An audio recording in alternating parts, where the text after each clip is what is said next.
ఆంధ్ర తెలంగాణలో తక్కువ ఫీజులతో high quality results ఇస్తున్న ఏకైక సంస్థ Tirumal IAS institute. Hi hello welcome to Suman TV. నేను మీ రోషన్. ఆయన తీసింది చాలా తక్కువ సినిమాలు అయినప్పటికీ కూడా ఇండస్ట్రీలో ఆయన ఏంటో ప్రూవ్ చేసుకున్న the one and only great actor Rajesh గారు. సో రాజేష్ గారు వైఫ్ నాగమణి గారు ఇప్పుడు మనతో పాటు ఉన్నారు. నాగమణి గారు నమస్తే. నమస్తే అండి. ఏం చెప్తారు రాజేష్ గారి గురించి కానీ, లేకపోతే ఆయన సాధించిన అచీవ్మెంట్స్ గురించి కానీ? కొంచెం చెప్పుడు మాటలు వింటాడు. ఈ స్థితికి ఉండేవాళ్ళం కాదు యాక్చువల్గా అయితే. కేవలం భార్య వల్లే రాజేష్ గారి జీవితం కెరీర్ నాశనం అయిపోయింది అనే న్యూస్లు విన్నప్పుడు యాజ్ ఏ వైఫ్ ఎవరన్నారండి అలాగా? అందరికీ తెలుసు నాగమణి ఏంటి, ఆ అమ్మాయి పరిస్థితి ఏంటి. ఇన్ని దెబ్బలు తిన్న తర్వాత ఇవన్నీ కింద ఇది జూజూపి అండి. ఇప్పుడు ఐశ్వర్య రాజేష్ గారు తండ్రి పేరును ఎక్కడా కూడా పాడు చేయకుండా, గౌరవం వాళ్ళ నాన్నగారి గౌరవాన్ని ఏమాత్రం భంగం కలిగించకుండా మంచి మంచి క్యారెక్టర్స్ చేస్తూ ఈరోజు ఐశ్వర్య రాజేష్ గారు అంటే ఇలా ఉన్నారు. ఆ గ్రోత్ చూసినప్పుడు యాజ్ ఏ మదర్గా ఏమనిపిస్తుంది? యాక్టింగ్ అంటేనే ఇష్టం లేదు. రాజేష్ కూడా పిల్లలు పెద్దోళ్ళు అయినా కూడా సినిమా ఫీల్డ్ వద్దు. ఇంకొకటి యాక్టింగ్ అంటే ఇంట్రెస్ట్ లేదు, యాక్టింగ్ మీద అసలు ఆమెకి ఉద్దేశమే లేదు. అయినప్పటికీ ఒక న్యాచురల్గా యాక్టింగ్ చేసే వన్ అండ్ ఓన్లీ యాక్ట్రెస్ అంటే ఈరోజు ఐశ్వర్య రాజేష్ పేరే చెప్తారు. చాలా మంది నువ్వు పనికిరావు, హీరోయిన్ కథ ఛాన్స్ లేదు ఈ అమ్మాయికి, వస్తువులు పడుకున్నావు అంటే కూడా ఎవరు మాకు ఇవ్వలేదు. నిజంగా సింగిల్ పేరెంట్ కష్టాలు అసలుకి చెప్పలేవు. నా మీదేదో ఇవి అవి ఎన్నో మాటలు విన్నాను. వింటే ఈ చెవులు పడాడు. ఎందుకమ్మా అంత చిన్న ఏజ్ లో చనిపోయారు రాజేష్ గారు? తాగుడుకు బానిస అయ్యారా? అంత తాగాల్సిన అవసరం లేదు. అసలు పిల్లల జాసానికి ఏ సమస్య లేదు. ఆయన వరకు ఆయన చూసుకున్నాడు. అంటే ప్రేమించి పెళ్లి చేసుకున్నారు, ఇద్దరు ఒకరినొకరు ఇష్టపడి పెళ్లి చేసుకున్నారు. ఎప్పుడు చెప్పడానికి ట్రై చేయలేదు మీరు? చేతపడిలాగా ఏదైనా చేశారా అతనికి ఇలాగ మూల కూర్చోవాలని? మరి అప్పుడు దాకా జాయింట్ ఫ్యామిలీ కదా, ఫ్యామిలీ సపోర్ట్ కూడా లేదు ఇంకా? అవన్నీ ఎందుకులేండి. ఒక రకంగా ఆయన కెరీర్ ఆయనే పాడు చేస్తున్నారు. ఆయనే ఆఫర్లు రాక కాదు. శనీశ్వరుడు నెత్తి మీద ఉంటే ఎవరేం చేయలేరు.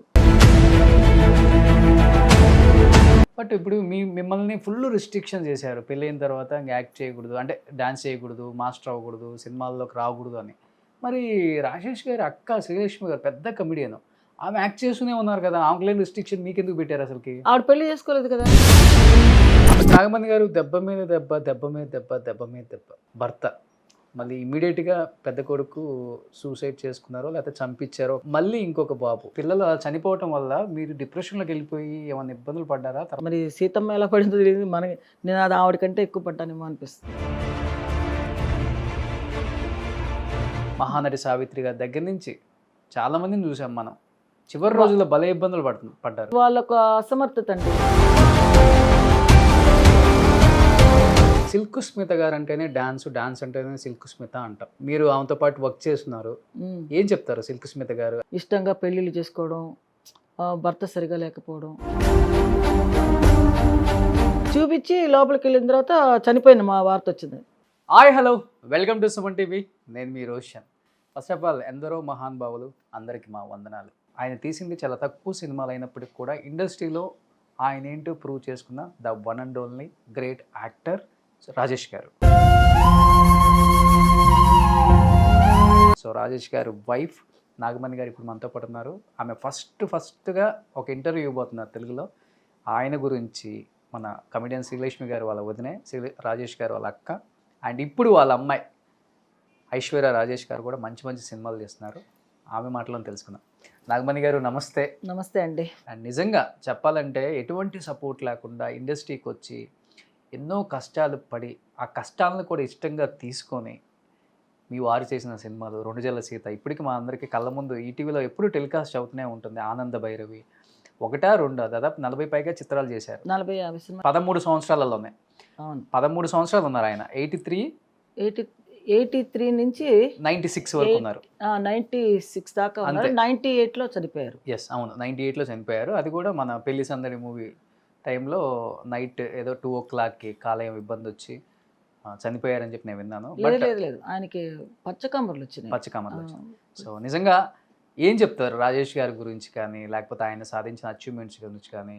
ఆయన ఉండుంటే ఎక్కడో ఉండేవాళ్ళం మేము, ఈ స్థితికి ఉండేవాళ్ళం కాదు యాక్చువల్గా అయితే.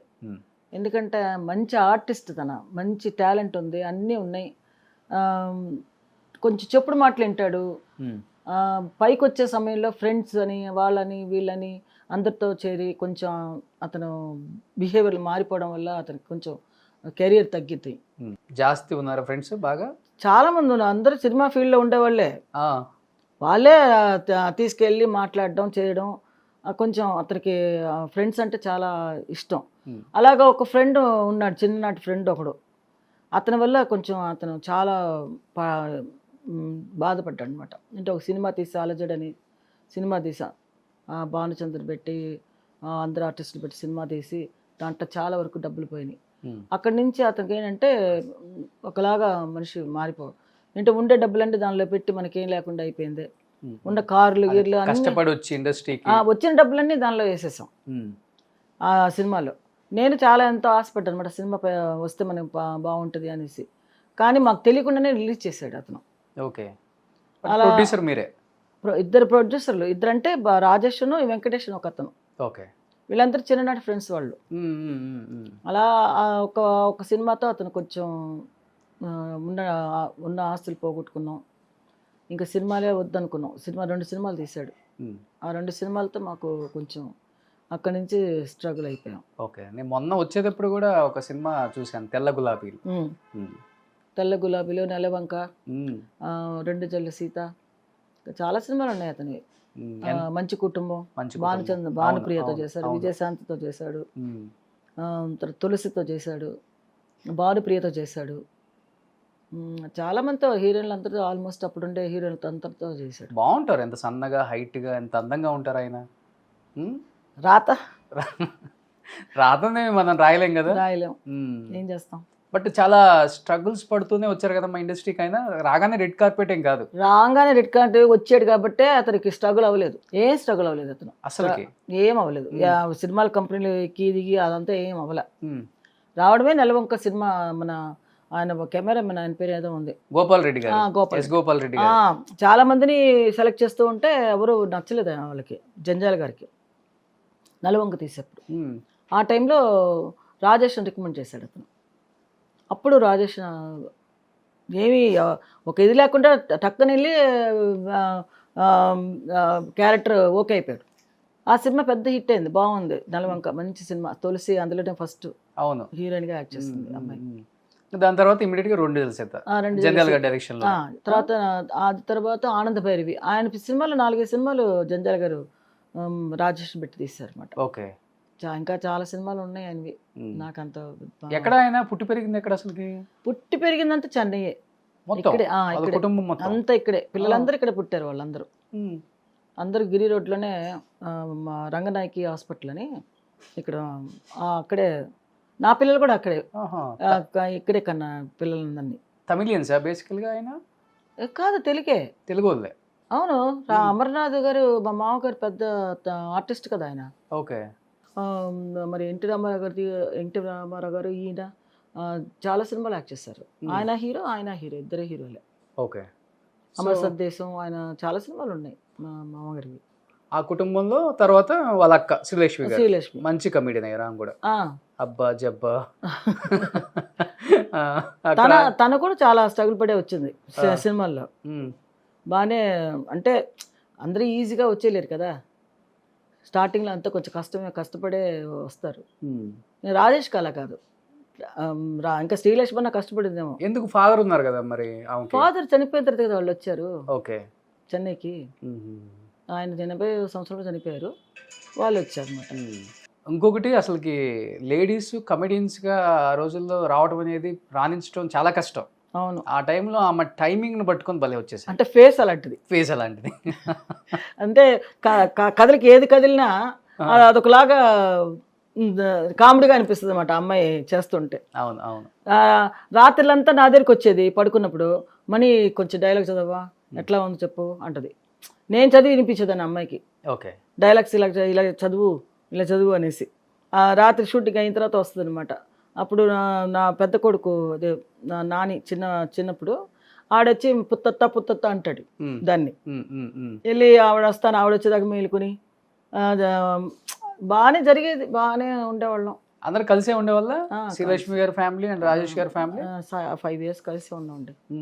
ఆ తర్వాత వేడిగా వచ్చేసాం. ఉంది ఇండస్ట్రీలో ఉంది వాళ్ళిద్దరే కాబట్టి వీళ్ళిద్దరు కాంబినేషన్ లో కూడా కొన్ని సినిమాలు చేశారు కదా, 2-3 చేశారు. మూవీస్ చేశారు. చాలా చేశారు. ఇప్పుడు ఐశ్వర్య రాజేష్ గారు తండ్రి పేరుని ఎక్కడా కూడా ఇంచ కూడా పాడు చేయకుండా పదిలంగా అలానే గౌరవం వాళ్ళ నాన్నగారి గౌరవాన్ని ఏమాత్రం భంగం కలిగించకుండా మంచి మంచి క్యారెక్టర్స్ చేస్తూ ఈరోజు ఐశ్వర్య రాజేష్ గారు అంటే ఇలా ఉన్నారు. తమిళ్లో కావచ్చు, తెలుగులో కావచ్చు, కన్నడ కావచ్చు, మలయాళంలో కావచ్చు.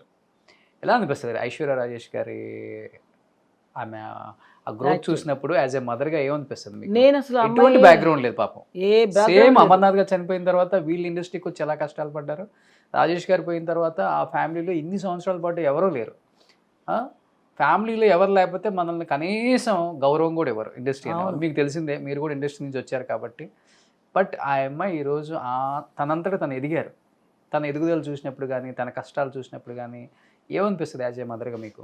యాక్చువల్గా తన వచ్చి యాక్టింగ్ అంటేనే ఇష్టం లేదు చిన్నప్పటి నుంచి. తన వచ్చి బాగా చదువుకోవాలి, మంచిగా ఉద్యోగం చేయాలి. అలాగే తను అనుకుంది. రాజేష్ కూడా అదే ఇష్టం. ఎవరిది పిల్లలందరినీ యాక్టింగ్ చేయాలనేసి ఆయన కోరుకోలేదు. వద్దే వద్దన్నాడు. పిల్లలు పెద్దోళ్ళు అయినా కూడా సినిమా ఫీల్డ్ వద్దు, చదువుకోవాలి వాళ్ళు అలా అనుకునే దేనిలోనూ పంపించలేదు అనమాట. ఈ అమ్మాయి చిన్న అమ్మాయి కదా, ఆయన చనిపోయే ముందు. ఆయన చనిపోయేటప్పుడు ఐశ్వర్యకి ఒక 8 ఏళ్ళు ఉంటాయి. ఈ అమ్మాయి అసలు సినిమాలోకి వస్తుందని నేను అసలు కళ్ళు కూడా అనుకోలేదు. ఎందుకంటే ఎంతో కష్టపడి చదివిద్దాం పిల్లల్ని అనేసి ఏదో 3rd ఇయర్ వరకు చదువుకుంది, కాలేజీలో పాస్ అయ్యింది, మంచి మార్కులు తెచ్చుకుని. సరే ఇంకా మళ్ళీ చదువుకుంటా అనే టైంకి ఇంకా మానాడ మైలాడ అని చెప్పేసి కళా మాస్టర్ అవును, దాంట్లో టైటిల్ విన్నారు కదా, టైటిల్ విన్నారు. అవును. తనకి ఆ ఇంట్రెస్ట్ అసలు లేదు. అది ఎలా మరి సినిమాలో యాక్ట్ చేయాలని వచ్చిందో తెలియదు. తనకే వచ్చింది అనమాట. నేను వచ్చి ఎక్కడ ట్రై చేయలేదు, నువ్వు యాక్ట్ చెయ్యి అని బలవంతం చేయలేదు. తనంతటి తనే టైటిల్ విన్నర్ అవ్వడం, తర్వాత సినిమాలు ఒక్కొక్కళ్ళు అడగడం, తర్వాత ఒకసారి ఒక సినిమా చేసాం, అది పెద్దగా ఆడలేదు, అందరు కొత్త వాళ్ళు. ఆ తర్వాత చిన్నగా చిన్న క్యారెక్టర్స్ అంటే ఇంపార్టెన్స్ రోల్సే కానీ హీరోయిన్ కాకుండా అలా యాక్ట్ చేసింది 2-3 సినిమాలు. ఓకే. ఆ తర్వాత మళ్ళీ విజయ్ సేతుపతి సినిమా ఒకటి మనకి ఆ అమ్మాయికి అదేంటి పన్నీర్ పద్మిని, ఆ సినిమాలో రమ్మి పన్నీర్ పద్మిని గారు రమ్మిలో చాలా ఒక అమ్మాయి యాక్ట్ చేసి ఆ అమ్మాయి సరిగ్గా యాక్టింగ్ సరిగ్గా లేదనేసి తీసేశారు. ఆ టైంలో వచ్చి ఈ అమ్మాయిని పిలిచారనమాట. పిలిస్తే ప్రొడ్యూసర్ చూసి వద్దు, ఈ అమ్మాయి అంతగా బాగాలేదు అని చెప్పేసి ఇచ్చేస్తే, అందులో విజయ్ సేతుపతి ఎందుకు బాగాలేదు, అమ్మాయి కళ్ళు బాగున్నాయి, మంచి ఫేస్లో మంచి కళ్ళు ఉంది, ఆ క్యారెక్టర్ సూట్ అవుతుంది అని చెప్పేసి ఆయన రికమెండ్ చేశాడు విజయ్ సేతుపతి.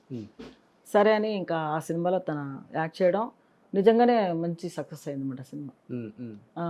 ఆ సినిమా చూసిన తర్వాత పాతింగ్లా ఎలాగ మీరందరూ వద్దన్నారు, అమ్మాయి ఎంత బాగా చేసింది. తర్వాత 2వ సినిమా కూడా ఆయనతో మళ్ళీ పన్నీర్ పద్మిని చేసింది. ఓకే.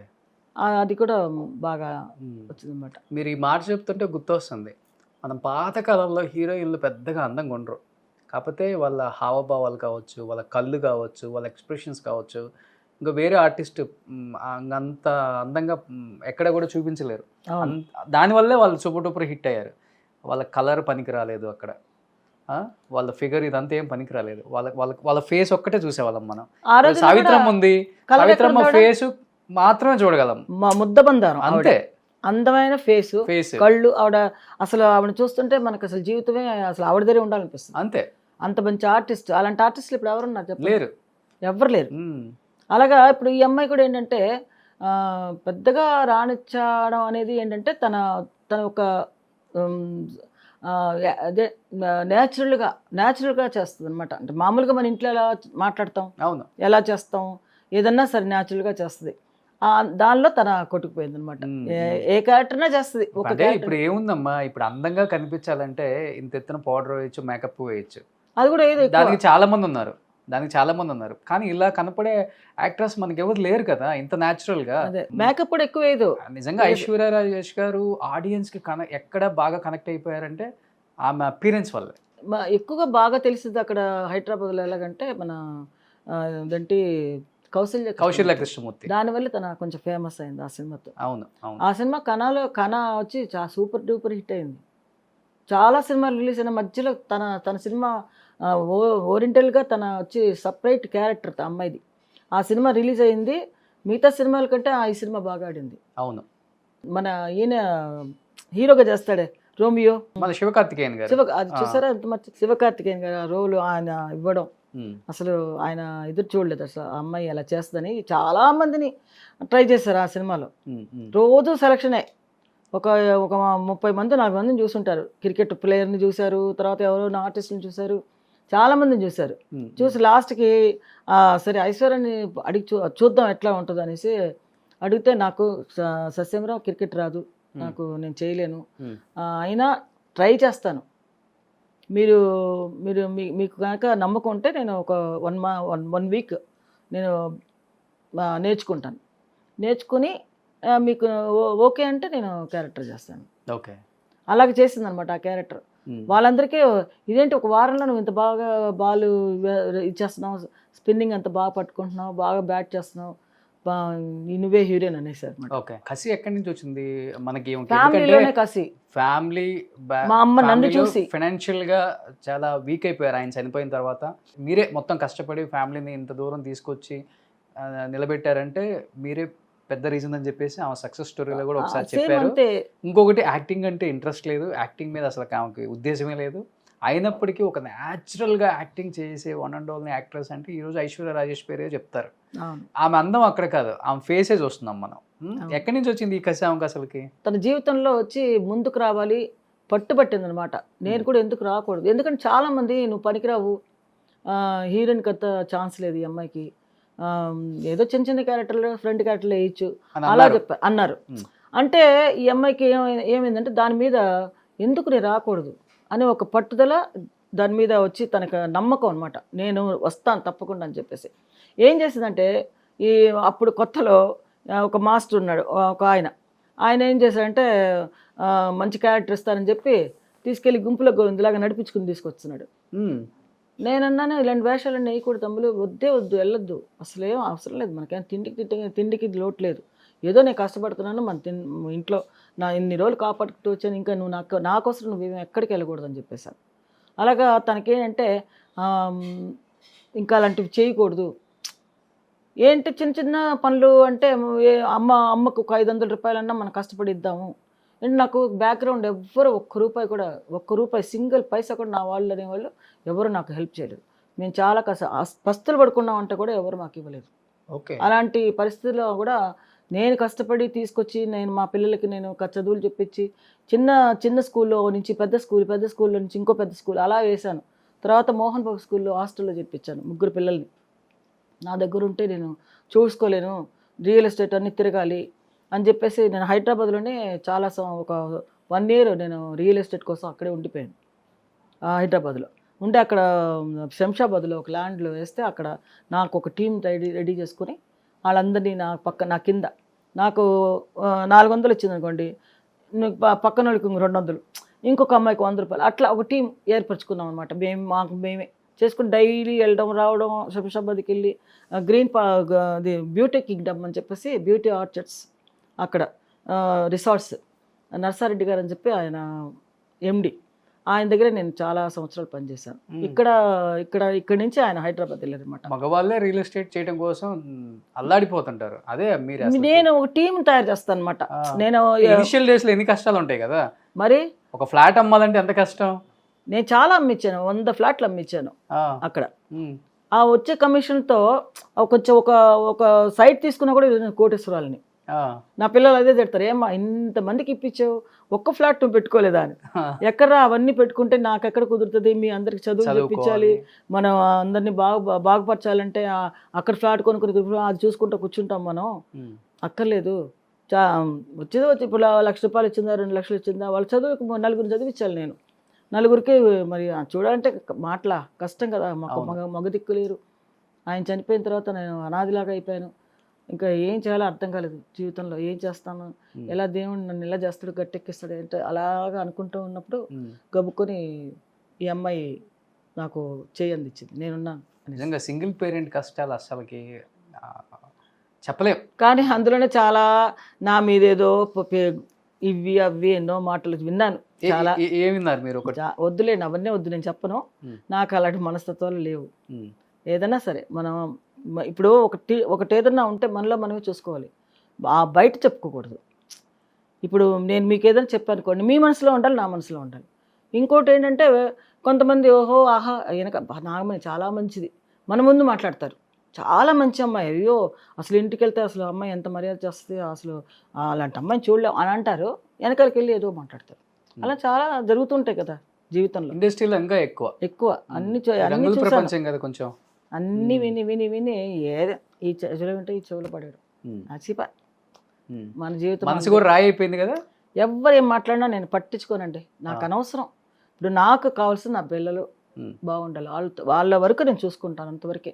నాకు ఇంకా వేరే ప్రపంచం అవసరం లేదు. ఐశ్వర్య రాజేష్ గారిది సక్సెస్ స్టోరీ నేను ఆమెకు కూడా చెప్పాను కదా వీడియో కాల్లో, నేను ఒక 100 times పైన విని ఉంటా. ఈవెన్ మీ ఇంటర్వ్యూకి వచ్చే ముందు కూడా నేను విన్నాను. మళ్ళీ కళ్ళమ్మటి ఒక్క కన్నీరు చుక్క రాకుండా సక్సెస్ స్టోరీ చెప్తే కొన్ని వేల మంది కళ్ళమ్మటి నీళ్ళు తెచ్చుకున్నారు. అవును, వాస్తవంగా చెప్పాలి, వాస్తవం అంటది. ఆ అమ్మాయి మనసు కూడా అంతా రాయి అయిందా అనిపించింది నాకు కూడా. బట్ మిమ్మల్ని చూసిన తర్వాత అనిపించింది నిజంగా రాయి అయిపోయింది ఆమెకి. చిన్నప్పటి నుంచి కష్టాలు ఇవన్నీ చూసి చూసి చూసి మనిషి అనేవాళ్ళు ఇంకెట్లయిపోతాం, అట్లా అయిపోయింది ఆమె కూడా అనిపించింది. మీ గురించి చెప్పేటప్పుడు నిజంగా 38 ఏళ్లకే మీ వారు చనిపోయారు. ఆయన చనిపోయినప్పుడు ఆ అమ్మాయి వయసు 8. ఆయన చనిపోయిన 2 సంవత్సరాలకే మళ్ళీ మీ పెద్ద కొడుకు ఒక అమ్మాయిని ప్రేమించి సూసైడ్ చేసుకున్నాడో లేకపోతే వాళ్ళు చంపేశారో అని తెలియదని చెప్పి ఒక మాట అన్నారు. ఇంకొకటి అది జరిగిన కొన్నాళ్ళకే 20 years ఇంకొక కొడుకు బైక్ యాక్సిడెంట్ లో చనిపోయారు. కార్ యాక్సిడెంట్ లో చనిపోయారు. ఇంకా మిగిలిన నేను, మా బ్రదరు, మా అమ్మ, అంతే ముగ్గురుమే. ఈవెన్ ఇప్పుడు మా నాన్నగారు చనిపోయిన తర్వాత మా అమ్మ ఇల్లమ్మడి తిరిగి చీరలు అమ్మింది, LIC పాలసీలు కట్టించింది, రియల్ ఎస్టేట్లో ఫ్లాట్లు అమ్మించింది. అంటే ఒక మగవాడు కూడా పడని కష్టాలు మా అమ్మ పడి కుటుంబాన్ని ఈ స్థాయికి తీసుకురావడానికి మెయిన్ రీజన్ అని చెప్పింది. ఇంకొకటి నాన్న చనిపోయినప్పుడు ఫైనాన్షియల్గా ఏమీ లేదు, 0. అవును, ఏమీ లేదు. తెచ్చుకుంటే తినాలి, లేకపోతే పస్తు పడుకోవాలి. ఆయన కోసం చాలా అప్పులు చేశాను కూడా.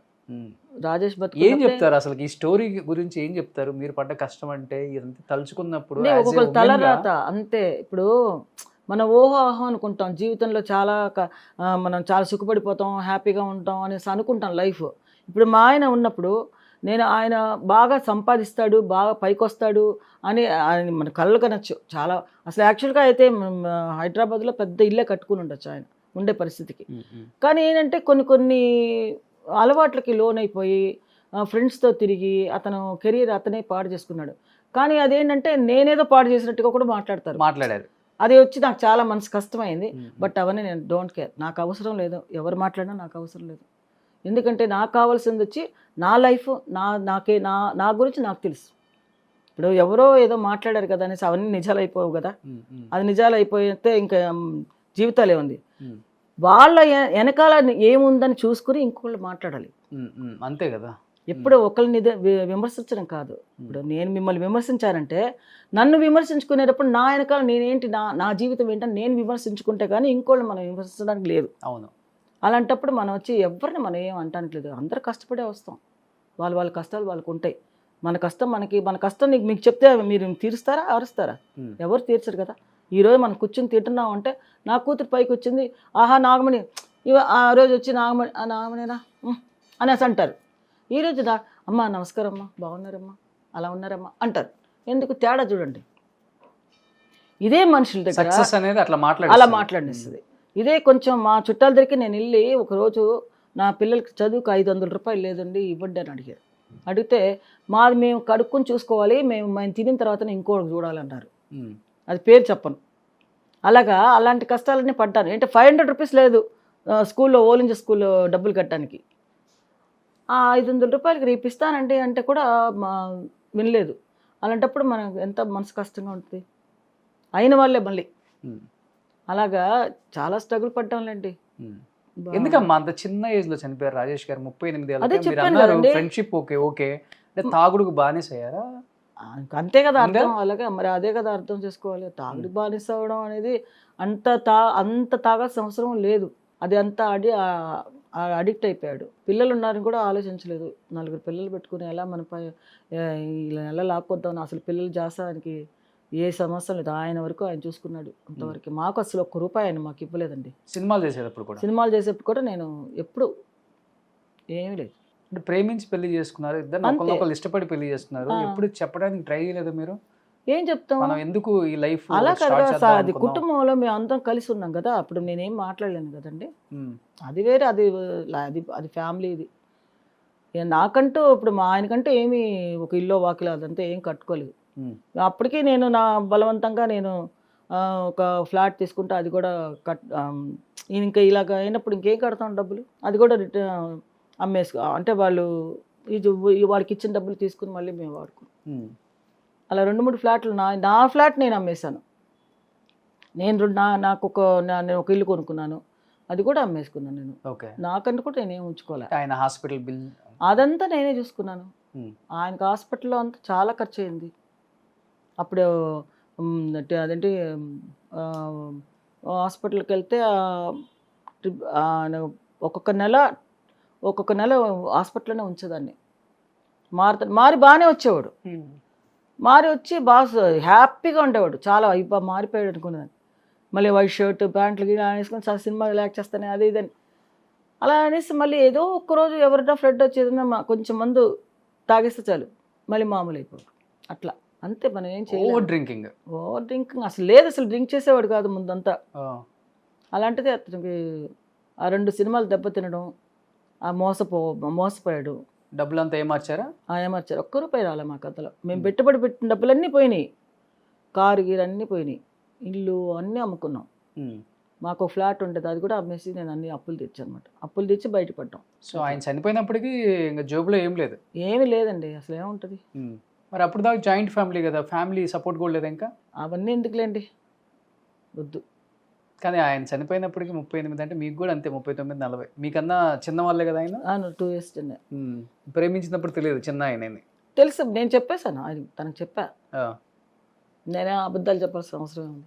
40 సంవత్సరాలకి భర్త, 4 పిల్లలు, భర్త లేరు, ఇంకా మనమే ఈ కుటుంబాన్ని ఇంక ముందుకు నడపాలి అన్నప్పుడు అప్పటికి ఆయన ఉన్నప్పుడే సారీస్ అన్ని స్టార్ట్ చేశాను కదా, ఇన్సూరెన్స్ అన్ని అప్పుడు అతను ఉన్నప్పుడే చేసేదాన్ని. రియల్ ఎస్టేట్ చేశాను అతను ఉన్నప్పుడే చేశాను. అతని సంపాదన లేదు కదా, పిక్చర్లు యాక్చువల్గా మానేశాడు. ఎన్ని సంవత్సరాల ముందు, చనిపోక ముందు ఎన్ని సంవత్సరాల ముందు పిక్చర్లు ఆపేశారు? 4 ఏళ్ళు ఆఫ్ చేశాడు కదా. 4 ఏళ్ళ నుంచి అతను ఏ పని చేయడం మానేశాడు. షూటింగ్ వెళ్ళడు. షూటింగ్ పిలిస్తే రామనాయుడు గారి సినిమాలో షూటింగ్కి బండి వస్తే నాకు ఒంట్లో బాగాలేదు నేను రానని చెప్పేసి అంటాడు. శోభన్ బాబు వాళ్ళంతా వెయిటింగ్లో ఉంటారు అనమాట. అలా చేస్తే ఇండస్ట్రీలో ఊరుకోరు కదా. అలా పాడు చేసుకున్నాడు లైఫ్ని. ఒక రకంగా ఆయన కెరీర్ని ఆయనే పాడు చేస్తున్నారు. ఆఫర్లు రాక కాదు, ఆఫర్లు వచ్చినాయి, చాలా వచ్చినాయి. అదే అంటారు కదండి, ఇప్పుడు శనీశ్వరుడు నెత్తి మీద ఉంటే ఎవరు ఏం చేయలేరు. ఇప్పుడు మంచిగా మన మనిషి మారదామన్నా కూడా మారనివాడు అనుకుంటా దేవుడు. అట్లా పరిస్థితి అనమాట అతనిది. పెళ్ళయ్యాక ఎన్ని సంవత్సరాలు కలిసి ఉన్నారమ్మా? ఉన్నాం చాలా. ఆయన చనిపోయేంత వరకు నేనే కదా చూసుకున్నాను. మహా అయితే ఒక 12-13 సంవత్సరాలే కదా. 81 నుంచి 98 అంటే చూడండి ఎన్ని సంవత్సరాలు. 98 వరకు ఉన్నారు. 98లో చనిపోయాడు అతను. బట్ మీ కెరీర్ అంతా కూడా పెళ్ళైన తర్వాత మీరు ఆపేశారు. ఎప్పుడో మంచి డాన్సర్ మీరు. అన్నీ ఎప్పుడో ఆఫ్ చేశాను. అందరు తిట్టారు. నాగేశ్వరరావు గారు అయితే కూర్చుని 1 గంట సేపు నాకు ఇది నీకు చెప్తున్నాను, నువ్వు పెళ్ళయిందనేసి నువ్వు మానేక, నువ్వు వచ్చి నువ్వు చెయ్యి, నువ్వు ఇది మా డాన్స్ మాత్రం వదలొద్దు, నువ్వు మంచి డాన్స్ మాస్టర్ అవుతావు.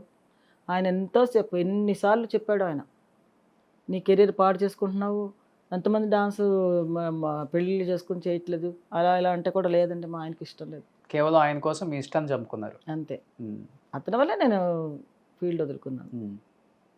అందరు తిట్టారు. రాఘవేంద్ర గారు అయితే, ఏం నాగమణి అసలు బుద్ధి ఉందా నీకు, ఇలా వెళ్ళిపోతావేంటి, పెళ్లి చేసుకుంటే చేయకూడదనేది ఏం తప్పేంటి నువ్వు చేసేది అని అంటాడు. రాజేష్ని కూడా పిలిచి, ఏం రాజేష్ ఎందుకు మీ ఆవిడ నువ్వు ఆఫ్ చేస్తున్నావు అని కూడా అడిగాడు ఆయన. దాసనారాయణ చాలా ఇష్టం, దాసనారాయణ కానీ అందరూ వీళ్ళందరికీ మంచి అభిమానం నేనంటే. ఎక్కువ ఏ మాస్టర్స్ దగ్గర చేశారు మీరు? నేను ఎక్కువ సలీం మాస్టర్ చేశాను. ఆ తర్వాత ముందంతా వచ్చి ఒక్క మాస్టర్ దగ్గర చేశాను అసిస్టెంట్గా. సుందర్ మాస్టర్ కాదు, ఈయన మన చోప్రా మాస్టర్ దగ్గర చేశాను. తర్వాత వచ్చి మూర్తి మాస్టర్ ఆయన దగ్గర చేశాను. తర్వాత ఇంకొక ఆయన మలయాళపు ఆయన దగ్గర ఒక చేశాను. ఆ తర్వాత సలీం మాస్టర్ దగ్గర చేశాను. సలీం మాస్టర్కి ఏంటంటే తెలుగు తెలీదు, ఆయనకి తమిళే. అందుకని నాకు తెలుగు తెలుసు కాబట్టి ఆ మీనింగ్స్ ఆయన తమిళ్లో చూస్తాడు, మనం తెలుగులో అర్థం అయ్యేది కాదు కదా. అది నేను మార్చి చేసేది అనమాట. ఓకే. అంటే ఏంటమ్మా ఇలా చేస్తావు అంటాడు ఆయన.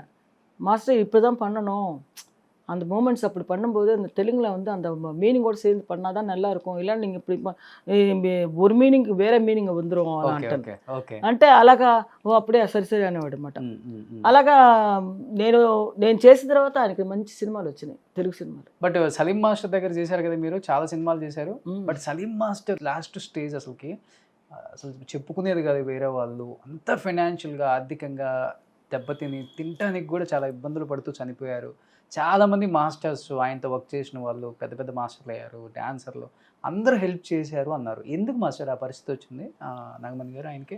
ఏమోనండి, అదే చెప్తున్నారు, విధి ఎవరిని తప్పించలేదు. కలిసారా మీరు? కలిసారా? నేను కలవలేదండి. అంటే నాకు వచ్చి నేను పెళ్ళి అయిపోయిన తర్వాత నేను ఎక్కువ బయటికి రానిలేదు నన్ను. అందుకని నేను పెద్దగా ఆ మాస్టర్ దగ్గరికి నేను కలవలేదు. ఎప్పుడన్నా బయట ఎక్కడన్నా కలిస్తే వాళ్ళ వైఫ్ వచ్చి నాకు చాలా బాగా ఫ్రెండ్, సులేఖ అమ్మాయి, ఆయనకి 2 పిల్లలు. నేనంటే చాలా ఇష్టం అమ్మాయికి. ఎప్పుడన్నా నాగమణి ఆయన ఊర్లో లేనప్పుడు నన్ను పిలిచేది, వా నాగమణి వీటికి వా వాటి అనేసి. అంటే సరే వెళ్ళి వాళ్ళతో మాట్లాడేదాన్ని, కానీ ఆయన ఉన్నప్పుడు వెళ్ళేదాన్ని కదా ఎక్కువగా. ఆ అమ్మాయితో మాట్లాడేదాన్ని ఎప్పుడన్నా. ఆ టైంలో వచ్చి ఆయనకి చాలా ప్రాబ్లమ్స్ ఎందుకు వచ్చినాయి మరి నాకు అర్థం కాలే. అన్నీ అక్కడ చారి స్ట్రీట్లో ఆయన పెద్ద ఇల్లు ఉంది, అది చలం గారిది. ఆ చలం దగ్గర నుంచి ఆయన కొనుక్కున్నాడు. అది వచ్చి కొట్లు పెట్టాడు. ఆ కొట్లు ఏమైపోయిందంటే ఆ కొట్లలో వాళ్ళు ఖాళీ చేయనంటారు. ఖాళీ చేయించాలని ఒక నాడారిని చంపించాలని ఏదో చేశారు. ఆ స్టోరీ అంతా పెద్దగా వచ్చింది కదా బయటికి. ఆయన చంపించడం, మనుషులు రౌడీలు పెట్టి ఆయన వెళ్ళి చంపలేదు, వాళ్ళని పెట్టి చంపించాడు. అలా వెళ్ళి మాటల్లో టక్కని చేసేప్పుడు మెడ తెగిపోయింది అనమాట. మాస్టర్ది కాదు, నాడారు అనేసి అతను. ఆయన కొట్లు 4 కొట్లు అండి, సలీం మాస్టర్వి అవి. ఆ 4 కొట్లు ఒక నాడారు అతను ఖాళీ చేయమంటే చేయను అంటున్నాడు. ఏంటంటే ఆయన ఇల్లు అమ్ముకోవాలి, ఇల్లు అమ్మాలంటే వాళ్ళు ఖాళీ చేసేవాలి. వాడు ఖాళీ చేయనంటే చాలా సంవత్సరాలుగా ఖాళీ చేయంటే ఖాళీ చేయలేదు అనుకుంటా. ఆ టైంలో రౌడీలను పెట్టి అతను ఇంట్లో ఉన్నాడు. ఆ రౌడీలు వెళ్ళి కొట్లో వెళ్ళి గలాట చేశారు. వాడు నువ్వేం చేసుకుంటావు చేసుకో అన్నాడు ఆ కొట్టోడు. ఏం చేసుకుంటా చూడని కత్తితో ఇలా అన్నప్పుడు తల తెగిపోయింది. అది పోలీసులు కంప్లైంట్ ఇచ్చి నేరుగా అసలు ఎవరు చనిపోయాడంటే ఆ నాడారు కొడుకు చనిపోయాడు, చిన్నోడు. దానివల్ల ఆయనకు ప్రాబ్లమ్స్ అన్నీ వచ్చినాయి. అక్కడే వెళ్ళడం పోలీసు వాళ్ళు నేరుగా లోపలికి వెళ్ళి ఆయన పట్టుకొని ఆయన బాత్రూంలో దాక్కున్నాడంట. బాత్రూంలో ఇరక్కొట్టి పగులుకొట్టి బయట తీసుకొచ్చి దీంట్లో జైల్లో వేశారు. ఓకే. అక్కడి నుంచి మరి చాలా ఆ తర్వాత ఏమైందో మనకు తెలియదు. మీరు కలవలే ఎప్పుడు కలవను నేను అసలు. ఈ స్టోరీ మాత్రం చెప్పారు నాకు. ఓకే. బట్ ఇప్పుడు మిమ్మల్ని ఫుల్ రిస్ట్రిక్షన్ చేశారు పెళ్ళైన తర్వాత, యాక్ట్ చేయకూడదు, అంటే డాన్స్ చేయకూడదు, మాస్టర్ అవ్వకూడదు, సినిమాల్లోకి రాకూడదు అని. మరి రాజేష్ గారి అక్క శ్రీలక్ష్మి గారు పెద్ద కమెడియన్, ఆమె యాక్ట్ చేస్తూనే ఉన్నారు కదా, ఆమెకు రిస్ట్రిక్షన్ మీకు ఎందుకు పెట్టారు అసలుకి? ఆవిడ పెళ్లి చేసుకోలేదు కదా, ఆవిడ పెళ్లి చేసుకుంటే అలా ఉండదు, ఆవిడ లైఫ్ తెలియదు కదా మనకి. నేను మ్యారేజ్ చేసుకున్నాను కాబట్టి ఇతనికి ఇష్టం లేదు. ఓకే. రాజేష్కి. బట్ ఆమె ఎప్పుడు సపోర్ట్ చేయలే, చేయని ఏమవుతుంది, నేను ఉన్నాను కదా ఫీల్డ్లో. సపోర్ట్ చేస్తే అంటే చేస్తారు, ఎందుకు చేయరు, సపోర్ట్ చేస్తారు, చేయమనే చేస్తారు. బాగానే ఉందా మీ ఇద్దరి మధ్య బాండింగ్? బాగానే ఉంటుందా ఫస్ట్ నుంచి ఇప్పటికే? ఇప్పుడు కూడా మొన్న కూడా వచ్చేసి వెళ్ళింది. వస్తారు రోజు, ఎప్పుడో కలుస్తూనే ఉంటాం. నేను నిన్న కూడా వెళ్ళి చూసి వచ్చాను, ఇక్కడే ఉంటుంది కదా వడపల్లిలో. ఓకే. సో ఇప్పుడు ఫ్యామిలీ అంతా బాగా ఉంటాం అండి, మాకేం లేదు. మా ఆడపడుచులు అందరూ బాగానే ఉంటాం. పద్మ, నేను, వాళ్ళ పిల్లలు. ఎప్పుడు ఐశ్వర్య గారు సక్సెస్ అయిన తర్వాత లేదా బిఫోర్ నుంచి కూడా బాగుంటారా? ఎప్పుడు మామూలు మాటలు అన్నీ ఎప్పుడు ఉంటాయి, అదేం లేదు, ఎప్పుడు బాగానే. ఆ సక్సెస్ అనేది ఉంది, వాళ్ళ బ్యానకోళ్ళు పైకి వచ్చిందంటే వాళ్ళకి ఇష్టమే కదా. సక్సెస్ అయిపోవడం అనేది అలా మన అంటే మేము పైకి వచ్చినప్పుడు కూడా వాళ్ళు ఎవరు సపోర్ట్ కాదు అంటున్నా. ఆ అమ్మాయి అంత నా సపోర్ట్ కాదు. అవును, నా సపోర్టే లేనప్పుడు ఇంకెవరు సపోర్ట్ కావాలి? తనంతటి తన వచ్చి ట్రై చేసుకుంటే తనంతటి పైకి వచ్చింది అంతే. ఓకే. నేనుగా వెళ్ళి ఒక ప్రొడ్యూసర్ని వెళ్ళి అడగలేదు Hmm. మా అమ్మాయికి వేషం ఇవ్వండి అనేసి. ఎందుకంటే మీకు ఇండస్ట్రీ టచ్ లేదు కదా, మొత్తం టచ్ పోయింది. ఉంది, ఉందా? ఉందిగా, ఎందుకు లేదు, ఇంట్రెస్ట్ టచ్ లేదా, అందరు తెలిసిన వాళ్ళే కదా. ఇప్పుడు రాఘవేంద్ర గారిని అడిగితే ఇవ్వరా, ఆ. లేదంటే ఇక చాలా ఇయర్స్ అయిపోయింది కదా. ఎన్ని ఇయర్స్ అయినా ఇప్పటికి కూడా వాళ్ళు మర్చిపోలేరు నన్ను, ఉమ్. ఎప్పుడు మర్చిపోలేదు. ఎందుకంటే నేను అన్ని పిక్చర్లు ఆయన చేశాను. నేను దాసనారాయణ కానీ మరి ఈయన రాఘవేంద్ర గారు కానీ, కోదండరామరెడ్డి గారు కానీ, ఉమ్. తర్వాత చాలామంది ఉన్నారు కదా, బి గోపాలు, వాళ్ళందరూ నేను అన్ని సినిమాలు చేశాను కదా. బట్ నాగమణి గారు దెబ్బ మీద దెబ్బ, దెబ్బ మీద దెబ్బ, దెబ్బ మీద దెబ్బ, మగవాళ్ళకి తగిలితేనే తట్టుకోలేం. అలాంటిది ఒక లేడీ భర్త మళ్ళీ ఇమీడియట్గా పెద్ద కొడుకు సూసైడ్ చేసుకున్నారో లేకపోతే చంపించారో, ఒక అమ్మాయిని ప్రేమించి అని అది అన్నారు. అది మనకి ఈ రోజు వరకు తెలీదు. మళ్ళీ ఇంకొక బాబు. అసలు ఏంటి, అసలు పిల్లలు అలా చనిపోవటం వల్ల మీరు డిప్రెషన్లోకి వెళ్ళిపోయి ఏమైనా ఇబ్బందులు పడ్డారా తర్వాత? చాలా ఇబ్బందులు పడ్డానండి, అదే చెప్తున్నాను కదా, చాలా ఇబ్బందులు పడి నేను అసలు మనిషిని అవ్వడానికి చాలా రోజులు పట్టింది. ఇంకా నేను అసలు అన్ని దేవుళ్ళని పగలు కొట్టేస్తాను ఇంట్లో. నా రెండో అబ్బాయి చనిపోతానే మొత్తం దేవుడి ఫోటోలు తీసి అన్ని ఇసురు కొట్టేస్తాను. దేవుడిని పూజ చేయడం మానేస్తాం మేము చాలా సంవత్సరాలు. ఇంట్లోకి అసలు ఒక్క దేవుడిని కూడా రావనిలే, వద్దు నాకు అసలు ఎవరు, దేవుడే హెల్ప్ చేయలేదు, అన్నింటి కష్టాలు పెట్టాడు దేవుడు, అన్నీ ఇంత ఇంత మరి సీతమ్మ ఎలా పడిందో తెలియదు మనకి. నేను అది ఆవిడకంటే ఎక్కువ పడ్డానేమో అనిపిస్తుంది. అన్ని కష్టాలు పడి ఈరోజు హ్యాపీగా ఉన్నానండి. నాకు ఇప్పుడు నాకు బాధలు ఏం లేవు, అవన్నీ వదిలేస్తాను. ఇంకా ఎందుకు ఆ బాధలు చెప్పుకోవడం, అంతే కదా. అవసరం లేదు. పెద్ద అబ్బాయి చనిపోయి ఎన్ని సంవత్సరాలు అయింది? అయిపోయాను, 2003లో చనిపోయాడు. 2008లో చిన్న అబ్బాయి చనిపోయాడు. సూసైడ్ చేసుకున్నారా? రెండో అబ్బాయి యాక్సిడెంట్. అది ఓకే, అది తెలుసు. పెద్ద అబ్బాయి సూసైడ్ చేసుకున్నాడు అని చెప్పారు, మనకు తెలియదు. ఇంట్లో కదా? ఇంట్లోనే ఒక అమ్మాయి ప్రేమించి వాళ్ళ ఇంట్లో, అది మధ్యాహ్నం కరెక్ట్గా 12:30కో ఎప్పుడో ఆ టైంలో చనిపోయాడు. అది మాకు చెప్పింది 2:30 గంటలకు చెప్పింది. మేము అందరం వెళ్ళాం హాస్పిటల్ దగ్గరికి, భారతీరాజ హాస్పిటల్లో బాడీ ఉంచారన్నమాట. ఏం చెప్తాం, ఇంకా అప్పుడే సగం పోయింది ప్రాణం నాకు. పెద్ద కొడుకు ఏదో మనకు చేతికి అందొస్తాడు కదా అనేసి అనుకున్న టైంలో కరెక్ట్గా మంచి హైట్, పర్సనాలిటీ, బాగా అందంగా ఉంటాడు అబ్బాయి, చాలా బాగుంటాడు. ఆడ కూడా సినిమాలో రప్పించాలని హైదరాబాద్ తీసుకొచ్చి రాఘవేంద్ర గారు కూడా చూపించాను, ఆయనకు చూపించాను. కొంచెం పెద్దవాడు అవని, నాగమణి ఇప్పుడే అవసరపడక చిన్నపిల్లడు కొన్నాడు అనేసి అన్నాడు. హైట్ మాత్రం 6 ఉంటాడు, బాగుంటాడు అనమాట. సరే నేను కొంచెం వాడి మీదే నేను ఎక్కువగా ఆశపడ్డాను అనమాట, సినిమాలో చేయిద్దాము అంటే పర్సనాలిటీగా ఉన్నాడు నాన్నలాగా అనేసి అనుకున్నాను. అది అలాగైపోయింది. ఈ రెండో అబ్బాయి ఫ్రెండ్స్తో వెళ్ళి ఇంటికి తిరిగి వచ్చేప్పుడు వినాయక చవితి రోజు, కరెక్ట్గా వినాయక చవితి రోజు చనిపోయాడు. అది యాక్సిడెంట్ అయిపోయి రోడ్డు మీద పడిపోయి ఉంటే ఇంకా పోలీసులు నాకు ఫోన్ చేసి, మీ అబ్బాయి కిషోర్ అనే అబ్బాయి ఇక్కడ చనిపోయాడని కూడా చెప్పలే, యాక్సిడెంట్ అయింది. అంత పరిగెత్తాం, చూస్తే ఆడు కూడా సేమ్ స్ట్రెచ్చర్లో పడుకున్నాడు. ఇంకంత ఏం చేయాలి ఇంకా జీవితంలో, 2 కొడుకులను పోగొట్టుకున్నాను, అంతే జీవితం. పైకి ఇలా ఉన్నారు కానీ 4 గోళ్ల మధ్య ఎన్ని నిద్రలేని రాత్రులు, చాలా. ఇప్పుడు కన్నీళ్ళు. ఇప్పుడు కూడా అనుకుంటే నిద్ర రాదు రాత్రులు, అలా అనిపిస్తుంది. ఏంటంటే ఫ్యామిలీ గురించి ఆలోచించుకో, ఇంకా ఆలోచిస్తాను చాలా, ఇంకా జీవితం ఏముంటుంది చెప్పండి, పోయింది. ఏ ఆడదానికి రాని కష్టాలన్నీ మీకే వచ్చాయి కదమ్మా ఇండస్ట్రీలో. నిజంగా చెప్పాలంటే, వాస్తవంగా చెప్పాలంటే చాలా మందికి తెలియదు, తెలుగు వాళ్ళకి కూడా. ఇది మీరు కూడా ఎప్పుడు ఇంటర్వ్యూ ఇవ్వడానికి ఇష్టపడలేదు కాబట్టి, ఫస్ట్ టైం ఇస్తున్నారు కాబట్టి, నిజంగా మీ గురించి విన్నప్పుడు కళ్ళంబ నీళ్ళు రాకుండా ఉండవు ఎవరికి కూడా, మనిషి అనేవాడికి. అన్ని కష్టాలు పడ్డారు మీరు. అయిపోయింది ఇంకంతే, కష్టాలు పడ్డాం, ఇంకా అదే మనం గుర్తుపెట్టుకుంటే జీవితంలో మనం పైకి రాలేం, వదిలేయాలి అంతే. దేవుడు మనకి ఇంతే రాత రాశాడు, దేవుడు ఇంతే ఇచ్చాడు. ఈరోజు మనకి 2 పిల్లలే ప్రాప్తం, 4 పిల్లల్ని మా అమ్మ ఎందుకు కనమని చెప్పిందో ఈరోజు నాకు అర్థమవుతుంది. బట్ 2 పిల్లలు పోయిన తర్వాత ఎన్ని సంవత్సరాలు పట్టింది మళ్ళీ తిరిగి నిలబడి? చెప్పలేండి, చాలా సంవత్సరాలు పట్టింది.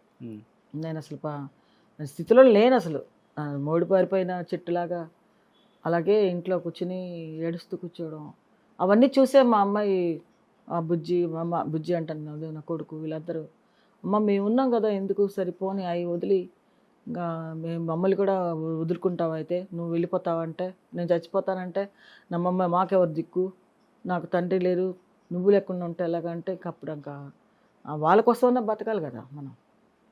అలాగే దృఢం చేసుకొని మనసుని రాయపరుచుకొని ఈరోజు వరకు బాగా చూసుకుంటున్నారు నా పిల్లలు, హ్యాపీగా ఉన్నాను. ఉమ్. కోరింది ఏం కావాలో చూసుకో, ఏం కావాలి నన్ను అడగకుండా ఏం చేయరు. అన్నీ నేను ఏం చేసినా నువ్వేం చేస్తా అది మాకు ఏం చేస్తా అది చేయమంటారు. నన్ను మించి ఏమి చేయదు మా నా కూతురు కూడా. ఉమ్. అలాంటి అమ్మాయిని కంటే కూడా నా అదృష్టం. ఉమ్. ఒక అమ్మాయి ఒక ఇంటి ఇదినే మార్చేసింది మళ్ళీ. కంటే నాన్నని కూతుర్నే మనసులో కనాలిరా పెట్టుకుంది. అని ఎందుకు అంటారు పెద్దవాళ్ళు. సేమ్ ఐశ్వర్య గారిని చూసినప్పుడు అనిపిస్తుంటది అనమాట. అంతే. అంటే ఆ అమ్మాయి జీవితంలో అంటే ఫైనాన్షియల్ గా ఇంటిని లేపిందని అది కాదు నేను చెప్తుంది, ఒక ధైర్యం. మరి నా ఏం బిడ్డ చేస్తుంది అవును. మనిషి తనకి దెబ్బే వాళ్ళ అన్నంటే ఇష్టం, ఉమ్. రెండో అన్నంటే ఇష్టం, పెద్దోడికి చాలా ఇష్టం. అసలు భుజాల మీద వేసుకుని తిరుగుతాడు. వాడు చనిపోవడంతో మా అమ్మాయి అసలు దానికి నాకంటే ఎక్కువ ఏడ్చింది అదే. అన్ని కొట్టుకుని ఏడ్చింది. అంత ఇదిగా ఏడ్చింది ఆ పిల్ల. ఎవరైనా వాడైనా కూడా మా రెండోవాడు మూడోవాడు కూడా అసలు వాళ్ళందరూ అన్నదమ్ములు కదా, అంత ఇదిగా ఏదో పెద్ద ఫ్యామిలీ అవుతుంది అనుకున్నాను నేను. నాకేంట్లే ముగ్గురు మగపిల్లలు ఉన్నారు, ఆడపిల్ల హ్యాపీగా ఉండొచ్చు. ఎవరు కష్టపడి ఎవరు హెల్ప్ చేసినా చేయకపోయినా నాకు అయితే కుడి భుజం ఎడం భుజం ఇంకేంటి, నాకు ఏం తక్కువ అవుతుంది అలా అనుకుని నేను మైండ్లో ఎన్ని కష్టాలను అనిపించాను అనమాట. తండ్రి పోయినా కూడా సరిపోని ఏం చేస్తాం, మనకి రాత ఇంతే అనుకున్నాం. ఈరోజు మరి వాళ్ళిద్దరు పోయిన తర్వాత మనం ఇంకా అది కూడా దేవుడు వచ్చి దేవుడికి కన్ను కుట్టింది అనమాట. నా సంసారం బాగుపడకూడదు అని అనుకున్నాడు అనేసి అలా అనుకుని ఇంకా దేవుడిని కూడా తిట్టుకుని అన్నీ అయిపోయి జీవితంలో అంతా అయిపోయింది. ఈరోజు ఏదో పిల్లలు పైకి వచ్చారు, వాళ్ళు బాగుంటే చాలు అలా అనుకునే ఉన్నాను. మరి దేవుడిని ఎప్పటి నుంచి పూజిస్తున్నారు మళ్ళీ చేస్తాం. ఎక్కడ మనం వదులుతాడు ఆయన, వదలడు కదా. అలా అంటాం కోపంలో. అంటే దేవుడు వచ్చి మనకి ఎంత రాశాడో అదే జరుగుతుంది. అవును. ఆయనకి ఇష్టం ఇద్దరు పిల్లలు తీసుకెళ్ళిపోయాడు. నీకు చాలా ఇద్దరు పిల్లలు అనుకున్నాడు. సరే ఆయన మనసులో ఏమనుకున్నాడో మనకు తెలియదు కదా. మన రాత ఇంతే అనుకోవాలి. వాళ్ళకి ప్రాప్తం 20 సంవత్సరాలు ప్రాప్తం ఒక పెద్ద అబ్బాయికి, 23 సంవత్సరాలు ప్రాప్తం చిన్నోడికి. అంటే నా దగ్గర వాళ్ళు ఇంతవరకే ఉండాలని రాసి పెట్టాడు దేవుడు. నిజంగా పూర్వం పెద్దవాళ్ళు ఎందుకు చెప్తారో తెలియదు, పిల్లలే మన ఆస్తి, పిల్లలే మన ఆస్తి. అంతే మరి ఇంకెవరు ఏంటంటే అందరూ పనికి మాలిన ట్రెండ్ ఒకళ్ళు ఉంటే చాలు, వీళ్ళని పోషిస్తే చాలు. అలాగే ఇప్పుడు ఖర్చులు చూసారా ఎట్లా ఉన్నాయో అనేస్తున్నారు. కానీ నిజంగా పూర్వం అందుకే కదా 10 మంది 12 మంది 15 మంది కూడా ఉంటారు. అదే కదా బలం. నిజంగా గ్రేట్ అమ్మ అసలుకి. ఇది బాగా మైండ్లో పడిపోయింది అనుకుంటా ఐశ్వర్య రాజేష్ గారికి. అంతే తన అన్ని బాధలు చూసింది కదా. వాళ్ళ నాన్న చనిపోవడం, వాళ్ళ అమ్మమ్మ చనిపోవడం, తర్వాత వాళ్ళ అన్నదమ్ములు ఇద్దరు చనిపోవడం, దెబ్బ మీద దెబ్బ కదా. నలుగురు మేమంతా కలిసిగా ఉండేవాళ్ళం. అందరూ మరి ఏదో గూట్లో పిట్టలన్నీ ఎగిరిపోతే ఎలా ఉంటుంది, ఆ గూడు చిన్నదిగా ఏమీ లేకుండా అనాదిగా ఉన్నట్టుగా అయిపోయింది ఫ్యామిలీలో. అలాగా వాళ్ళకి ఏమనిపిస్తుంది అంటే ఇంక మీద మా అమ్మని సుఖపెట్టాలి, మా అమ్మకి బాగా చేయాలి. అలానే ఆ అమ్మాయి మనసులో పడింది. దానివల్ల కూడా ఆ అమ్మాయికి కొంచెం ధైర్యం వచ్చి ఉండొచ్చు. ఓకే. లాస్ట్ పాప కదా, అందరికన్నా లాస్ట్ పాప. ముగ్గురు మగపిల్లలు ఫస్ట్. ఇప్పుడు బాబు ఏం చేస్తున్నారమ్మా? మణికంఠ వచ్చి ఇప్పుడు అంటే అనిమల్ రెస్టో బార్ అని ఒక బార్ పెట్టాడు.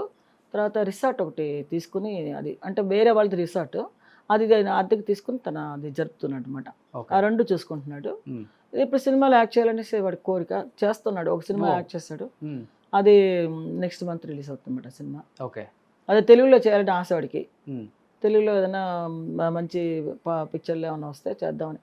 అంటే ఇంట్లో కూర్చుంటే రాదురా, ట్రై చేయాలి, తిరగాలి, ఏదైనా ప్రొడ్యూసర్లో ఏమైనా కనుక్కోవాలి, వెళ్ళి తిరుగుతూనే కదా వస్తుంది అని చెప్పాను. అంటే ఈ సినిమా అంటే మన కోదండరామరెడ్డి గారు అబ్బాయిలు ఇక్కడే చేస్తున్నారు కదా మూవీస్ లో, వైభవ్ అను సునీల్ అను. సో వాళ్ళతో పాటు చేశారు కదా. వాళ్ళతో ఫ్రెండ్సే. మామూలు కూడా చాలా ఫ్రెండ్స్. వైభవ్ వైఫ్ వాళ్ళందరూ రోజు ఎప్పుడు వస్తూనే ఉంటారు ఇక్కడికి. వాళ్ళంతా బాగా ఫ్రెండ్స్.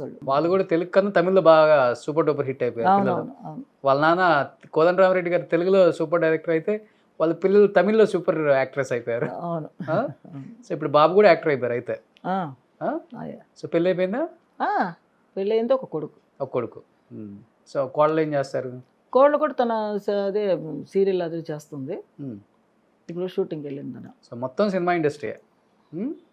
సో ఐశ్వర్య రాజేష్ గారికి ఎప్పుడు చేయబోతున్నారు పెళ్ళి మరి? చూడాలండి.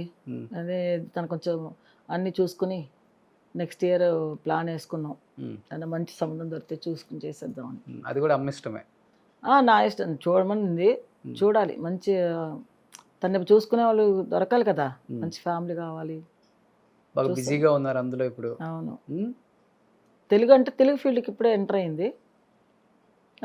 ఎంటర్ అయింది కానీ పెద్దగా తనకి రాణింపు రాలేదు. ఉమ్, తమిళ్లో ఉన్నంత క్రేజ్ వచ్చి తెలుగులో రాలేదు. రాలేదు. అంటే తమిళ్లో ఆ నేటివిటీ బాగా కనెక్ట్ అయిపోతుంది. తెలుగులో కొంచెం బాగా ఇప్పుడు ఎలా ఉండాలి అంటే బాగా. ఫస్ట్ నుంచి అలవాటు అయిపోయింది కదా తమిళ్లో చేసి, అలాగ తన ఒక స్థాయికి తెలుగులో వచ్చి నమ్మవీటి పిల్ల పొన్ను మన ఇంటి అంటారు. అమ్మాయి. మన ఇంటి అమ్మాయి నమ్మవీటి పొన్ను. అంటారు అన్నమాట. ఇక్కడ అలాగే పిలుస్తారు, ఐశ్వర్య రాజేష్ నమ్మవీటి పొన్నే ఉమ్, అని అంటారు. అలాగా తెలుగులో నాకు చాలా ఇష్టం తెలుగులో రావాలని. బట్ తెలుగులో మన వాళ్ళు మరి ఎందుకు పిలవాలో తెలియదు నాకు. ఉమ్. సో ఇంట్లో తెలుగే మాట్లాడుకుంటారా? తెలుగు. సో ఇప్పుడు ఐశ్వర్య రాజేష్ గారు తెలుగులో మంచి మూవీస్ చేయాలి, అవును చేస్తున్నారు అనుకోండి కదా. మన అనిల్ రావిపూడి గారి డైరెక్షన్ లో ఇప్పుడు చేస్తున్నారు. హీరోయిన్ కదా. వెంకటేష్ గారితో చేసిన నాకు చాలా సంతోషమైంది. వెంకటేష్ గారితో చేయడం నాకు చాలా ఇష్టం. వెంకటేష్ అంటే ఆ, చిన్నప్పటి నుంచి అసలు ఫస్ట్ నుంచి వెంకటేష్ గురించి మా పిల్లలు అంతా పోట్లాడేవాళ్ళు. ఆయన సినిమాలు చూస్తే నేను ఇది పెట్టుకుంటాను పెద్దోడు చిన్నోడు ఇద్దరు కలిసి పోట్లాడుతూ ఉండేవాళ్ళు అనమాట. ఆయన సినిమా చూస్తా ఉంటే ఇతను ఆప్ చేస్తాడు మణికంఠ. రాఘవేంద్ర ఏమో నా కొడుకు పేరు రాఘవేంద్ర అనమాట. వాడు వచ్చి ఇతను వెంకటేష్ అంటే చాలా ఇష్టం, వెంకటేష్ సినిమాలు చూస్తూ ఉంటాడు. ఓకే. అట్లా ఇద్దరు ఆయన సినిమాలో యాక్ట్ చేయడం అంటే నాకు చాలా సంతోషం. ఓకే. ఇదే ఫస్ట్ సినిమా తనతో యాక్ట్ చేయడం కదా. సో మీ పెళ్ళయ్యాక ఎంత ఒక 5 years చేసి ఉంటారు మూవీస్ అయినా, ఒక 10 years చేశారు మళ్ళీ? 10 years అంత చేస్తుంటారు, ఒక 6-7 years చేస్తుంటారు అంతే. మంచి పీక్ లో ఉన్నారులే అప్పుడు ఆయన. ఎందుకంటే ఆయనలాగా వేరే హీరో లేరు అప్పుడు. ఆ లుక్ డిఫరెంట్గా ఉంటుంది ఆయనది, సన్నగా హైట్ మనిషి. అదే వచ్చే టైంలో పాడు చేసుకున్నాడా మరి దేవుడు రాత మరి తెలీదు. ఎవరన్నా ఏదైనా చేశారా అని కూడా నాకు అనిపిస్తుంది ఒక్కొక్కసారి. ఏదైనా చేతపడిలాగా ఏదైనా చేశారా అతనికి, ఇలాగ మూల కూర్చోవాలని మంచి పైకి వచ్చే టైంలో అతనికి కెరీర్ పాడు చేయడానికి కూడా కొంతమంది ఉంటారు కదా. అవునవును ఉంటారు. అలా కూడా ఏమన్నా ఉందా అని కూడా నాకు డౌట్ వచ్చేది. అంటే బాగా మంచిగా సినిమాలు యాక్ట్ చేసే అతను గబ్బు టక్కుని మారిపోతే ఒకలా ఉంటుంది కదా. చేశారా చేతపడలేదు నిజంగానే? ఏమో తెలియదండి, అవి నేను వినుంటారు అంతే. అలా అంతా అంటారు కదా ఏదో మరి. కానీ ఇష్టపడి పెళ్లి చేసుకున్నారు, బాగా ఇష్టం. ఏ భార్యకైనా భర్త మంచి పొజిషన్లో ఉండాలి, పెద్ద హీరో అవ్వాలి, స్టార్ పొజిషన్ రావాలి, మా ఫ్యామిలీ బాగుండాలనే కోరుకుంటాం. డబ్బులు అనేది తర్వాతలే ఇంకా. అలాంటిది కేవలం భార్య వల్లే రాజేష్ గారి జీవితం కెరీర్ నాశనం అయిపోయింది అనే న్యూస్లు విన్నప్పుడు యాజ్ ఏ వైఫ్ ఎవరన్నారండి అలాగా? ఉంది, వచ్చినాయి కదా. ఎలాగా? ఎవరు చెప్పారు? వచ్చినాయా రాలేదా? నాగమణి గారి వల్ల కూడా కొంత వచ్చిందా లేదా? అదే ఎవరు చెప్పారు? పేర్లు నేను చెప్పనులే. మీకు తెలీదా? అది లోక ప్రపంచానికి అందరూ తెలుసండి నా గురించి. ఇండస్ట్రీలో తెలుసు నాగమణి ఇలాగా అని అంటే ఎవ్వరు ఊరుకోరు. అందరికీ తెలుసు నాగమణి ఏంటి, ఆ అమ్మాయి పరిస్థితి ఏంటి, నేను ఎలా ఉన్నాను. ఇప్పుడు ఇండస్ట్రీలో ఉన్న రోజులు నేను ఎంత గౌరవంగా ఉన్నాను, ఎంత మర్యాదగా ఉండేదాన్ని. నాకు ఎంత మర్యాద ఇచ్చేవాళ్ళు. పెద్ద పెద్ద ఆర్టిస్టులు కూడా నేనంటే చాలా ఇష్టపడేవాళ్ళు. అందరికీ నేను అంత అనుకువగా వాళ్ళకి ఏదైనా మూమెంట్స్ చెప్పినా చేసినా వాళ్ళందరికీ చాలా లయబద్ధకంగా చెప్పేదాన్ని. వాళ్ళందరూ కూడా నేనంటే చాలా ఇష్టపడేవాళ్ళు. అలాంటప్పుడు నాగమణి ఇలాగ పోయిందంటే వాళ్ళు రివర్స్గా తీసుకుంటారు. మాట్లాడిన వాళ్ళు ఇష్టం వాళ్ళది. ఇప్పుడు బాధ అనిపించిందా అలా మాట్లాడినప్పుడు? అనిపిస్తుంది. నిజంగా చెప్పండి. కాదు, ఇన్ని దెబ్బలు తిన్న తర్వాత ఇవన్నీ కింద ఇది జూజుబి అండి. నాకు ఇవన్నీ జూజుబి ఏమీ లేదు. చూడండి, ఎవరు ఏం మాట్లాడుకున్నా ఎవరిని ఆప్ చేసే వాళ్ళు ఎవరు లేరు. అవును. ఇప్పుడు నేను పైకి వస్తున్నాను పైకి అలా అంటూనే ఉంటే నేను పైకి వెళ్తూనే ఉంటా. నువ్వు ఏడుస్తూ ఉంటే నేను ఏడవను. ఇప్పుడు చాలామంది ఏమనుకుంటారు, అమ్మాయికి ఎస్ నాకేం తక్కువ అని అలాగే అనుకుంటాను. కానీ మనం ఏంట్రా వీళ్ళు ఇలా మాట్లాడుతున్నారు, వాళ్ళు ఇలా మాట్లాడుతున్నారు అనుకుంటే మనం కుషించిపోవాల్సిందే జీవితంలో. ఎవరిని మనం నమ్ముకుని మనం బతకలేదు కదా, మన జీవితం అంతే. అందుకని ఎవరిని నేను విమర్శించను. ఎవరితోనూ మనం అయిన వాళ్ళు అవనండి, కాని వాళ్ళు కానివ్వండి, ఎవరన్నా వాళ్ళ ఇష్టం, వాళ్ళది వాళ్ళు అలా అనుకున్నారేమో, అది నాకు అనవసరం. దాని గురించి నేను బాధే పడను. మీ పాప అంటారు కదా, మనకి ఎవ్వరు సపోర్ట్ చేయడం, మనమే సపోర్ట్ చేసుకోవాలి. అంతే, అలాగే అంతే కదా. మనం ఎదగాలంటే మనమే సపోర్ట్ చేసుకోవాలి. ఒకడు వచ్చి ఎవడు మనల్ని లేపడు, ఎవ్వరు లేపరు, మనం లేవాలి అంతే. ఇప్పుడు నా కాలు సరిగ్గా లేవంటే ఎవరు వచ్చి లేపరు. నేనే మెల్లిగా ఏదైనా కర్రో గిర్రో పట్టుకుని లేపితే లేచి మెల్లిగా నడుచుకుని నా స్థానానికి నేను వెళ్ళి కూర్చోవాలి. బట్ సేమ్ మీకున్న మైండ్ సెట్ పాపకి ప్రింట్ అలా వచ్చేసింది అనుకుంటా. జీవితంలో ధైర్యంగా పిల్లలందరికీ ఉండటం, అంతే. నిలబడటం, కష్టపడటం. అది ఉంటేనేనండి, అలా ధైర్యంగా ఉండబట్టే కదా జీవితంలో పైకి రాగలుగుతాము. అందరికీ ఆ ధైర్యం రాదు, ఎందుకంటే అలా అనుభవించేసాం మేము, మా కష్టాలన్నీ అనుభవించేసాం. ఈరోజు అవి తలుచుకొని కూడా తలుచుకోను నేను. ఇప్పుడు మీరు అడుగుతున్నారు కాబట్టి చెప్తున్నా, ఎందుకంటే వేస్ట్, తలుచుకుని వేస్ట్ కదా. ఇప్పుడు జీవితంలో మళ్ళీ తవ్వుకోవడం ఎందుకు అని అనిపిస్తుంది నాకు. ఎవరిని అడిగినా అసలు మా అమ్ములు అయితే, మా ఐశ్వర్య అయితే పాత విషయాలు మాట్లాడకమ్మా అంటది. పాత విషయాలు వద్దు, నువ్వు మాట్లాడద్దు. ఈరోజు నువ్వు ఎలా ఉన్నావు అది చూసుకో, అంతే. నీకేం కావాలి అది తీసుకో. అలా మైండ్ సెట్ చేసేస్తారు ఇంట్లో పిల్లలు కూడా. అమ్ములు అంటారు మీరు ఐశ్వర్యని? ఓకే. మిమ్మల్ని ఏమని పిలుస్తారు? అమ్మానే ఉంటుంది, అమ్మే. సో ఈ రోజు మీరేంటో నువ్వేంటో చూసుకోమ్మా అని చెప్తారు కదా. అమ్మ మంచి మంచి పాప అసలుకి ఏది అమ్మకి అడగకుండా అన్ని మంచి మంచి గిఫ్ట్స్ అనుకుంటా తీసిస్తుంది. అన్ని కావాలో అవి అన్ని. డైమండ్ కదా అది? ఇది డైమండ్. ఇంకా ఇది చిన్నదే ఉన్నాయి డైమండ్స్ అన్ని. జ్యువెలరీ బాగా ఇష్టం, బాగా వేసుకుంటారా? నేను వేసుకుంటాను, తను వేసుకోదు. తనకి జ్యువెలరీస్ అంటే పెద్దగా ఇష్టం, కానీ కొంటాను, అన్ని కొంటాను. అన్ని కొని తీసుకురావడం బ్యాంక్ లో పెట్టవే. అది ఒక్కరోజు కూడా వేసుకుని పాపని పోలే. నేను వేసుకుని నా వరకు నేను అనుభవిస్తాను. దానిగా ఏమన్నా సరే అన్నీ ఏమన్నా కావాలంటే కొనుక్కో, అన్నీ చేసుకో అంటుంది. సో ఫైనాన్షియల్గా అంతా మీరే చూసుకుంటారు? అన్ని యొక్క బ్యాంక్ అకౌంట్స్ అన్నీ ఆల్వే మనకి. నా ఫినాన్స్ అంటే నాకు ఇంత అమౌంట్ అని ఇస్తుంది, నేను మొత్తం నేను ఇంట్లో ఏమేమి కావాలో అవన్నీ నేను చూసుకుంటాను, మిగతా అంతా తన దగ్గరే ఉంది. సో ఈ రోజు ఉన్న హీరోయిన్స్లో టాప్ రెమ్యునరేషన్ కూడా తీసుకుంటున్నారు కదా? ఏమోనండి ఆ విషయం కూడా అవన్నీ పెద్దగా తీసుకుంటారు. తమిళ్లో బాగానే ఇస్తారు అమ్మాయికి. లైఫ్ని ఎంతో చూశారు, ఇంకా ఏది వచ్చినా కూడా పెద్దగా అనిపించదు కదా? అవును, అన్నీ మెట్లు దాటేసాం కదా, ఇంకెందుకు అనిపించుకోవడం. ఒక మెట్టు దాటుకుంటూ వచ్చాము, చిన్న మెట్టు దగ్గర నుంచి పై మెట్టు దాకా వెళ్ళిపోయాం. పై మెట్టు నుంచి మళ్ళీ కింద డబాలను పడకూడదు, ఇంకా ఆ మెట్టు నుంచి మెల్లిగా దిగాల్సిందే, కానీ మళ్ళీ మనం వచ్చి ఎవరి దీనికి మనం వెళ్ళకూడదు. మనం అనుకుంటాం కానీ జ్ఞాపకాలు గుర్తు చేసుకోకూడదని ఉండాలి, అవి కూడా ఉండాలమ్మా. అవి ఎప్పుడు ఉంటూనే ఉంటాయి, కసి అనేది ఇంకా పెరుగుతుంది. అలా కాదండి, అది ఉండబట్టే, ఆ కసి అనేది ఉండబట్టే మనకి ఆ జ్ఞాపకాలు ఎప్పుడు మర్చిపోలేం. కానీ ఏంటంటే 10 మందితో మనం చెప్పుకోవడం వేస్ట్ అంటున్నా. ఇప్పుడు చెప్పుకున్న దానివల్ల మనకి ఏంటి, చెప్పుకుందే చెప్పుకోవడం ఎందుకు?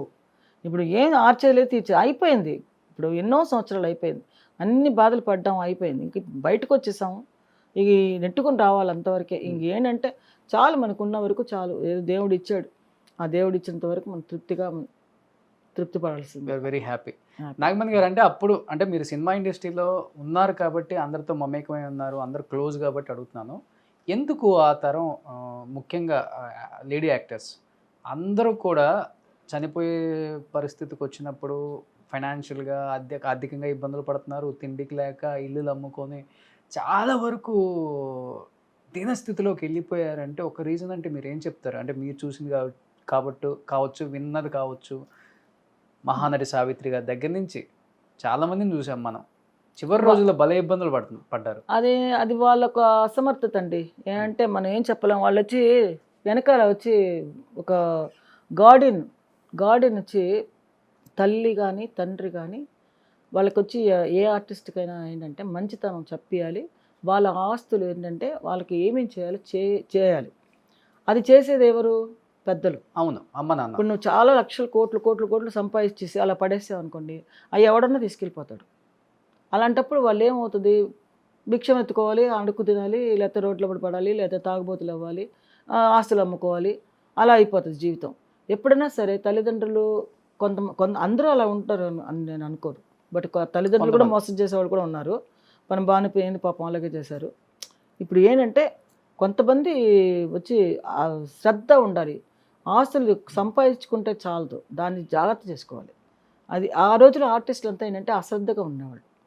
ఈ రోజులో పని మీద ఎక్కువ ధ్యాస, పని మీద వర్క్ చేయడం, మన వాళ్ళు చూసుకుంటారులే అని ఒక అశ్రద్ధ, వాళ్ళు ఏం చేస్తున్నారో వాళ్ళకి తెలియక. ఈ రోజుల్లో పిల్లలు అలా లేరు, చాలా తెలివిగా ఉంటారు.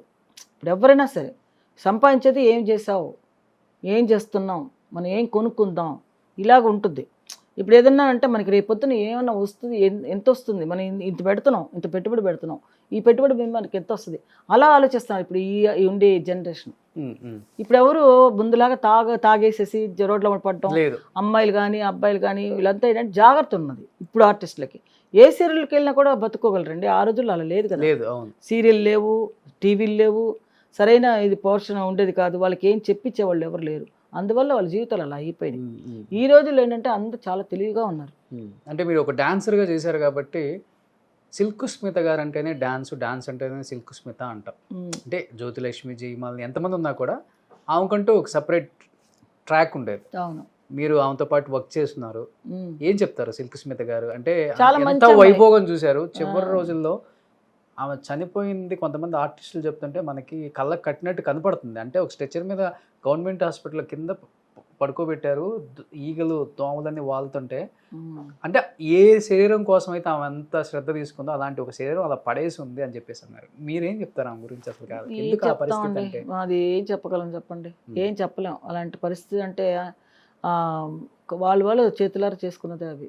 వాళ్ళు ఇష్టంగా పెళ్ళిళ్ళు చేసుకోవడం, భర్త సరిగా లేకపోవడం. పెళ్ళయింది అప్పటికి? పెళ్ళయింది, డాక్టర్ ఎవరైనా పెళ్లి చేసుకున్నట్టుంది. వాళ్ళు సరిలేడాడు, కొన్ని స్ట్రగుల్ అయిపోయింది అమ్మాయి, బయటికి రాని పరిస్థితి, ఏదో వాళ్ళిద్దరిలో గొడవలు అవన్నీ చాలా జరిగినట్టున్నాయి. అనుకునేవాళ్ళు ఆ రోజుల్లో అలాగా. చనిపోవడం కూడా తెలియలే, అదే బాగానే ఉండిందంట. మన దేవిప్రసాద్ వాళ్ళ అమ్మగారికి నాకు ఫ్రెండ్ ఆవిడ దగ్గరికి వచ్చి గాజులన్నీ చూపించిందంట. ఈ గాజులు కొనుక్కున్నాను, వాళ్ళ ఇల్లు పక్కనే ఎదురుగుండనే దేవిప్రసాద్ ఇల్లు అని వాళ్ళ ఇల్లు. అప్పుడే ఒక డజన్ గాజులు ఏవో డైమండ్ గాజులు కొనుక్కుందంట అమ్మాయి. కొనుక్కుని తీసుకొచ్చి ఆవిడకి చూపించిందంట. చూపించి లోపలికి వెళ్ళిన తర్వాత చనిపోయిన మా వార్త వచ్చింది. అదేలాగా అనేది తెలియలే. ఓకే, నాకు అంతగా తెలియదు నాకు వాళ్ళ సంగతి, ఎందుకంటే నేను టచ్లో లేను. నేను అంత సినిమాలోంచి వచ్చిన తర్వాత నేను ఎవరిని పెద్దగా వెళ్ళి టచ్ చేయలేదు అనమాట. సెట్లు ఎలా ఉంటారు అసలు? బాగానే ఉంటుంది మూమెంట్స్ అసలు.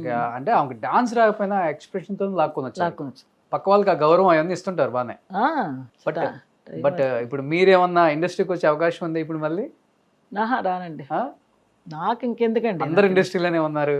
అదే నేను ఇంక రాను, నాకెందుకు. నాకేదో రామకృష్ణ ఇంట్లో కూర్చొని హ్యాపీగా ఏదో కూర్చుంటాను, నా ఫ్రెండ్స్ ఎవరైనా వస్తే మాట్లాడుకుంటాను. కానీ ఎంతో ఇష్టం కదా ఇండస్ట్రీ, ఇష్టమైన ఇండస్ట్రీ వదిలేసేసాను. ఇంకేంటి, ఎందుకు ఇంకా ఇంట్రెస్ట్, నా కూతురు వస్తుంది చాలు అంతే. ఇంకా అతను మా అబ్బాయి వచ్చాడు అనుకోండి, ఇంకా అంతకంటే ఇంకేం కావాలి చాలు. ఇప్పుడు కూతుర్ని మీలోనే చూసుకుంటూ హ్యాపీగా ఉన్నారు అంతే. ఒక రకంగా చెప్పాలంటే మీ ఇష్టాన్ని తను ఫీల్ చేశారని చెప్పుకోవచ్చు. అంతేనా? నిజంగా గ్రేట్ అండి. ఇండస్ట్రీకి మీ హస్బెండ్ ఎన్నో మంచి సినిమాలు చేశారు, మీరు చాలా సినిమాలకి డాన్స్ చేశారు, మీరేంటో ప్రూవ్ చేసుకున్నారు. అంటే మీరు ఆఫ్ స్క్రీన్ ఉంటారు కాబట్టి మీరేంటో చాలామంది తెలియదు కాబట్టి మళ్ళీ ఒకసారి మిమ్మల్ని ఒక్కసారి స్క్రీన్కి పరిచయం చేద్దామని ఒక చిన్న ప్రయత్నమే. బట్ ఇన్ని సంవత్సరాల తర్వాత మళ్ళీ నా ఇంటి నుంచి మా ఆయన వారసత్వం నిలబెట్టే వాళ్ళు ఎవరు లేరు అనుకున్న ఒక టైంలో ఐశ్వర్య రాజేష్ గారు వచ్చారు, తను ఏంటో ప్రూవ్ చేసుకున్నారు, ది బెస్ట్ మూవీస్ చేశారు. అండ్ తను చేసే క్యారెక్టర్స్ నిజంగా చెప్తున్నాను, మన ఇంటి పక్కన అమ్మాయో మన ఇంట్లో అమ్మాయో చేసినట్టే ఉంటుంది. కానీ ఒక హీరోయిన్ మెటీరియల్ అవునా అని మాట్లాడే వాళ్ళకి కరెక్ట్ సమాధానం చెప్పారనమాట. ఇలాంటి ఒక హీరోయిన్ కదా మనకు కావాల్సింది. ఎంతోమందిని చూసాం, ఇలాంటి ఒక హీరోయిన్ చూడలేదు అనుకున్న టైంలో తను వచ్చారు, తనేంటో ప్రూవ్ చేసుకున్నారు, మంచి మూవీస్ చేస్తున్నారు. అండ్ మీరైతే ఇప్పుడు చాలా హ్యాపీగా ఉన్నారు. చాలా హ్యాపీగా, అదే మాకు కూడా హ్యాపీ. బట్ తెలుగులో ఎప్పుడు మీరు ఇంటర్వ్యూస్ ఇవ్వలేదు కాబట్టి